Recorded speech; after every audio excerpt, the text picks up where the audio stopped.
Today, we're talking about a new survey on Sydney Sweeney's Great Genes ad, and it would appear that the internet's reaction doesn't match the results. The influencer pilot that was stuck in Antarctica after an unauthorized landing has had all charges dropped against him. Jellyfish swarmed France's biggest nuclear power plant, shutting down 4 of their reactors. And a nationwide recall hits DermaRite hygiene products over bacterial contamination. All in today's midweek episode of...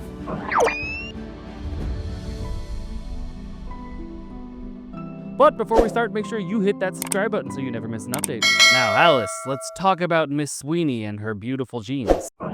A recent poll found that only 12% of people found Sydney Sweeney's ad campaign offensive, despite significant online backlash. So, by this point, we've all seen the ad, right? Or that they make your butt look amazing. In it, American Eagle used the pun, "Sydney Sweeney has great genes," referencing both denim and genetic traits.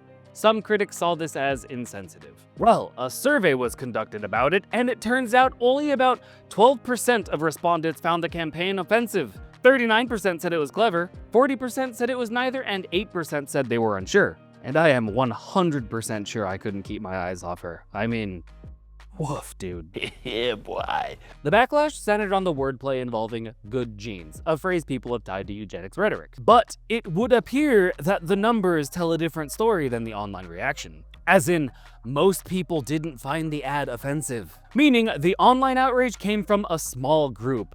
That group was loud enough to shift the attention. This is a pattern. A minority view amplified through posts, shares, and headlines can appear dominant, but shocker, it isn't. Platforms reward engagement, not accuracy. The loudest opinion spread the farthest, even if it's held by a few. That creates a distorted sense of the consensus. It pressures brands and audiences to treat fringe reactions as mainstream sentiment. Unfortunate for those complaining, polling helps correct that distortion. In this case, it shows that the backlash was overstated and that the actual controversy existed more on screens than in a public opinion. So where did all of this animosity come from, you might ask? Is it jealousy? Be honest, it feels a little like jealousy. And last time I checked, doesn't sex sell, and that's why commercials used to be like that? Like all the old Burger King commercials? Gah! The real way is the buns. I loved Burger King for a while because of it. Anyways, let me know, did you get upset over the ad? Or did you go buy a pair of those jeans? All charges against 19-year-old pilot Ethan Guo have been dropped after his unauthorized landing in Chilean Antarctic territory. Stop giving me hard names. God damn.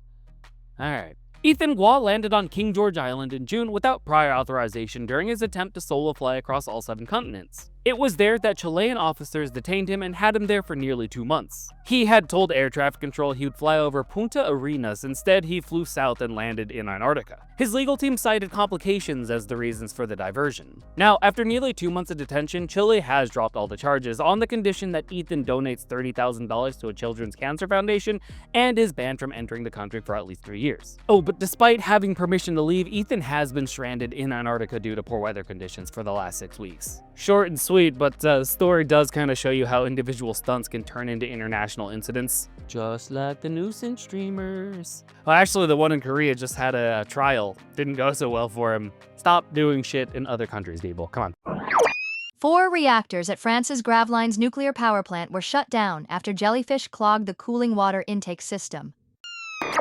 Between August 10th and 11th, jellyfish swarmed the water intake system at the Gravelines nuclear power plant in France when the blockage triggered an automatic shutdown of 4 reactors. Luckily, 2 of the other reactors were already offline for maintenance. But this did bring the entire plant offline temporarily. EDF reported no danger to the public or environment, and teams are working to clean up the filters and restart the units gradually. And full output is expected to return later this week. As it turns out, jellyfish incidents like this are linked to warmer water and higher plankton levels. Basically, summer heat boosts plankton growth, plankton attracts jellyfish to the surface, and jellyfish, unable to resist currents, get pulled into intake systems. Because they're dumb. Ruth Chamberlain, a jellyfish expert, said that these creatures are poor swimmers and easily get caught in infrastructure like cooling systems. Because they're dumb. This isn't the first unusual nuclear-related event this month. On October 1st, a radioactive wasp nest was discovered at a former bomb plant site. I would just like to remind everybody, this is how you get kaiju.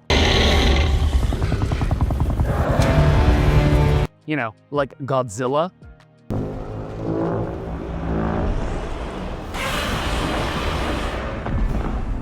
Or like the Teenage Mutant Ninja Turtles. DermaRite is recalling several hygiene products used in healthcare after finding contamination with Burkholderia cepacia, a bacteria that poses infection risks for vulnerable people.